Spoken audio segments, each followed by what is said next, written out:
As extreme as the political spectrum is right now in the US, there's still almost complete uniformity on the war on terror, the stance toward Latin America, sanctions on Iran, and there's really no anti-war candidate, despite popular opinion agreeing on that. Why can no candidate touch that?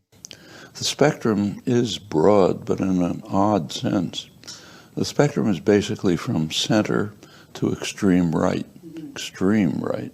way off the spectrum.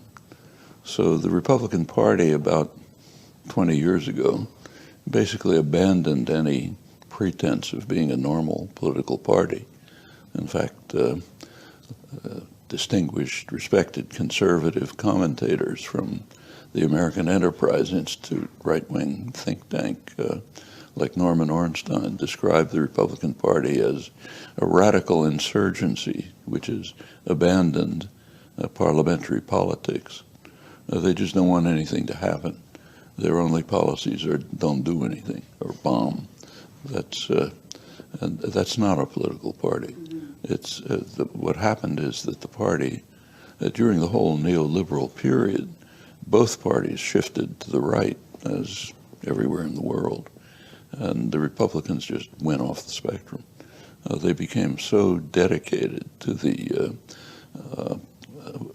interests of the extreme wealthy and powerful that they couldn't get votes.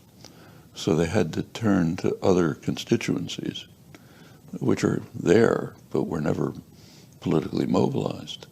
Christian evangelicals, nativists who are afraid they're taking our country away from us, people who are so terrified that they have to carry a gun into a coffee shop, and that's their base, essentially. And when you look at just take a look at the primaries. I mean, any candidate who has a semblance of rationality is not even competing. So that's the Republicans.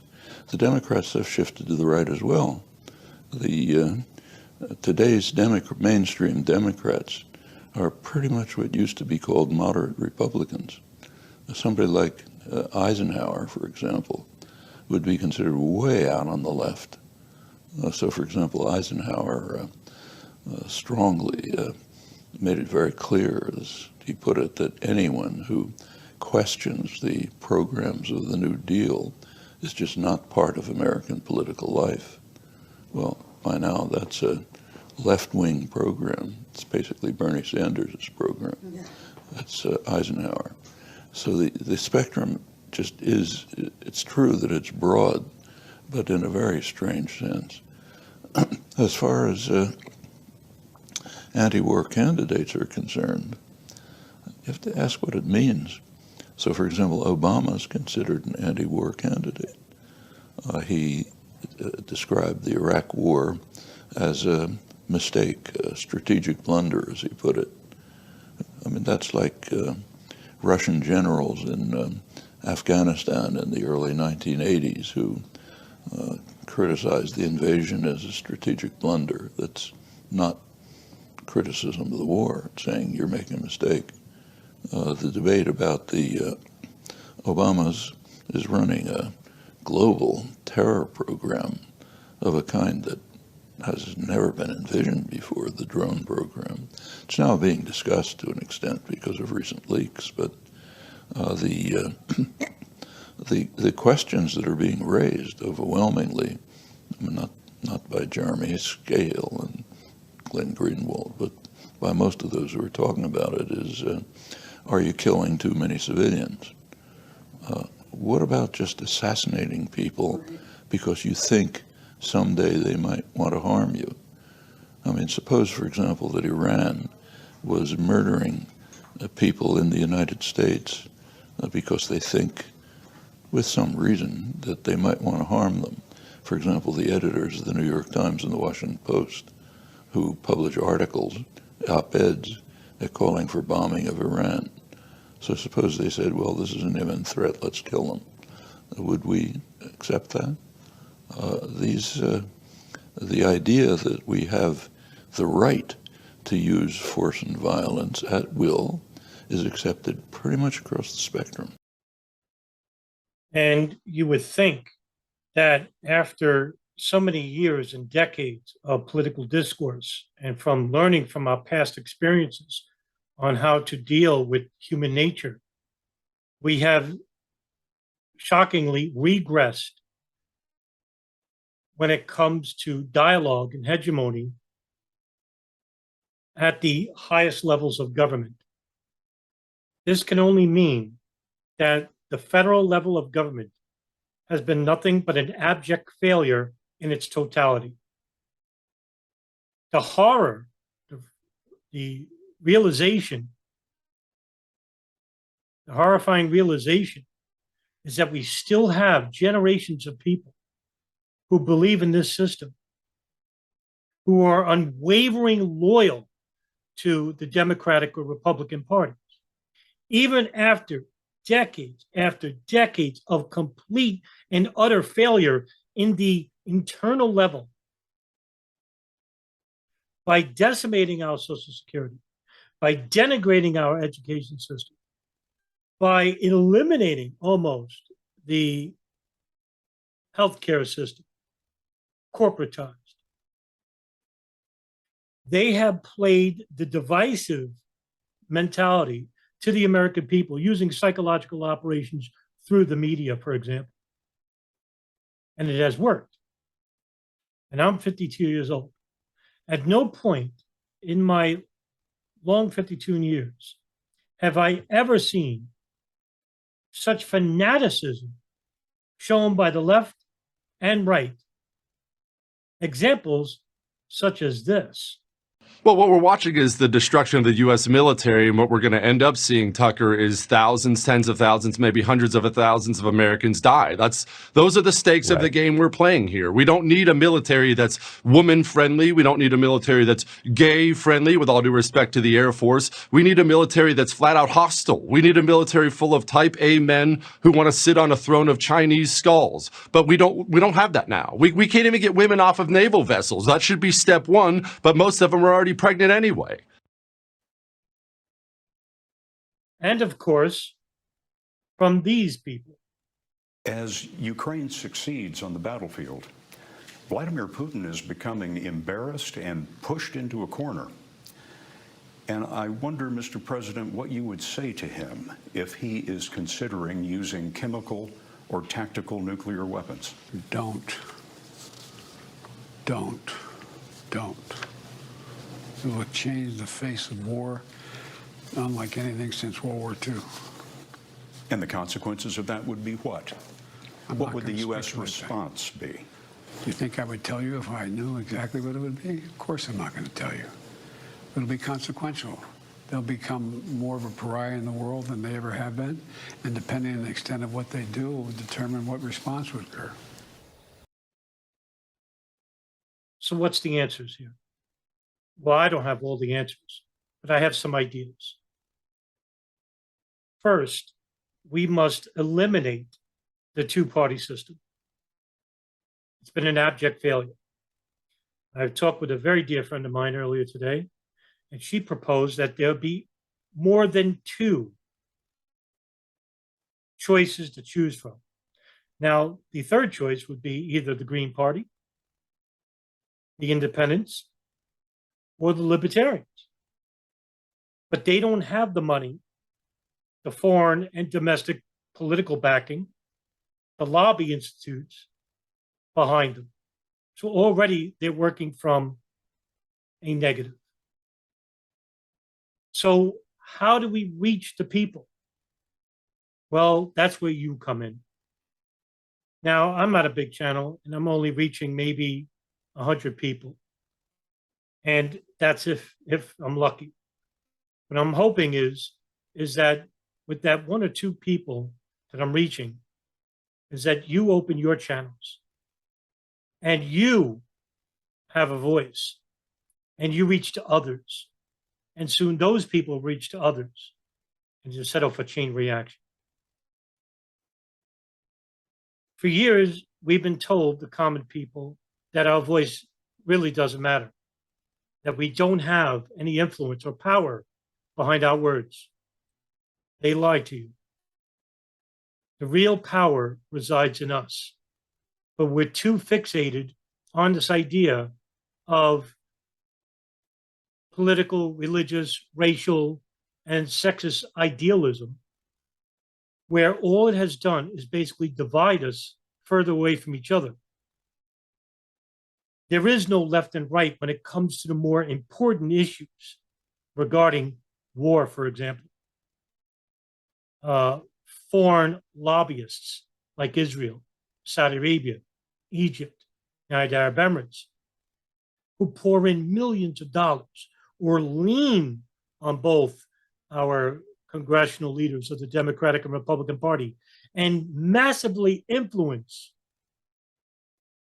them to create legislation and laws based on their interests. Usually, these are foreign interests and not in the interests of the US government or the US people all the time.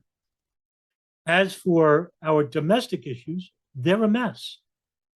And most of the money that should be going back to the real important issues of education, healthcare, Social Security are going where? Into the coffers of the Democratic and Republican congressional leaders who are at the behest of the Pentagon, the private military industrial complex, AIPAC, or the Gulf donors,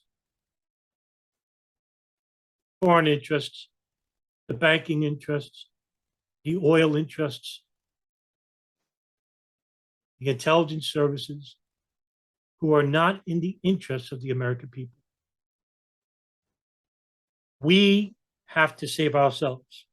It's not going to come to a vote. And you'll notice as we get nearer to the elections, you could see for yourself.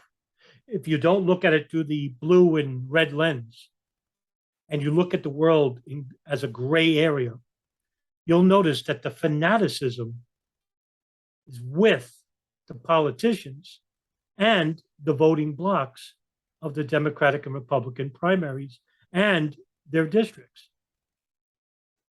But who suffers the most? Is it them?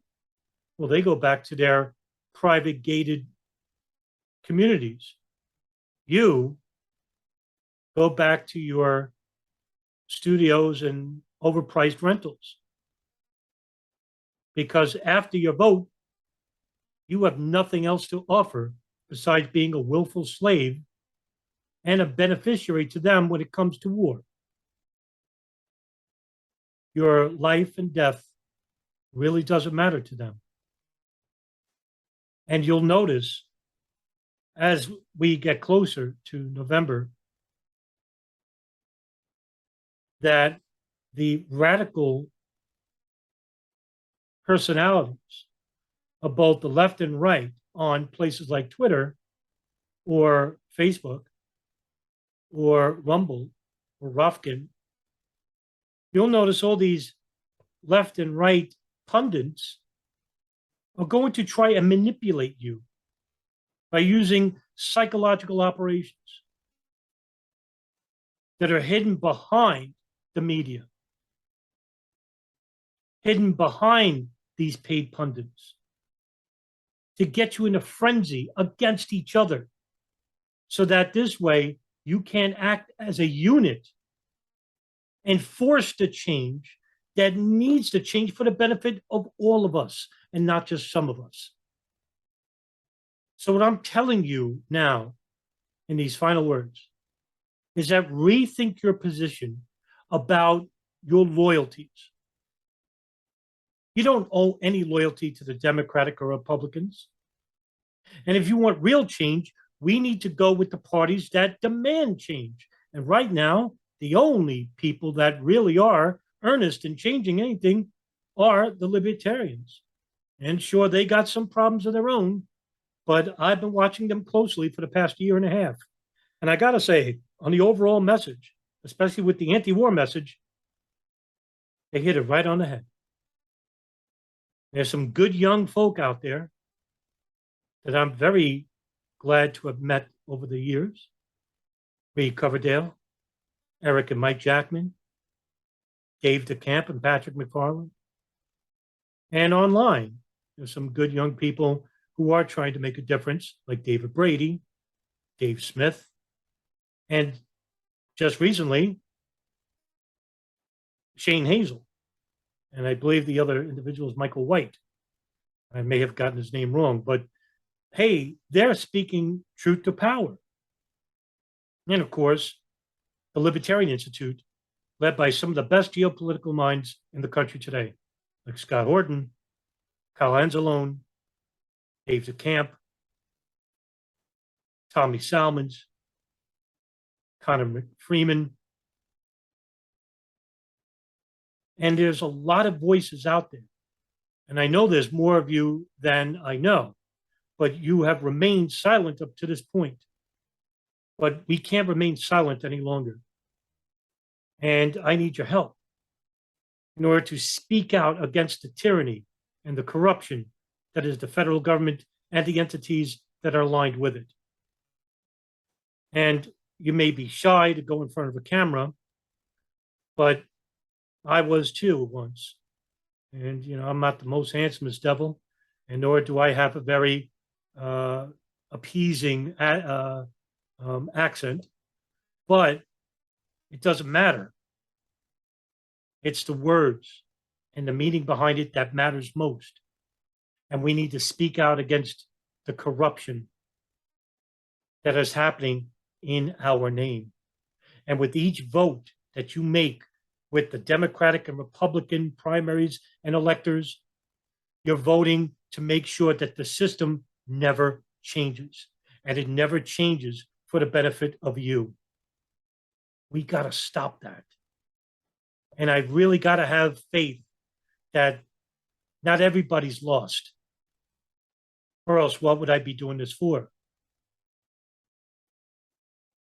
I got to hope in you, the public out there, that really wants real change for the benefit of all of us.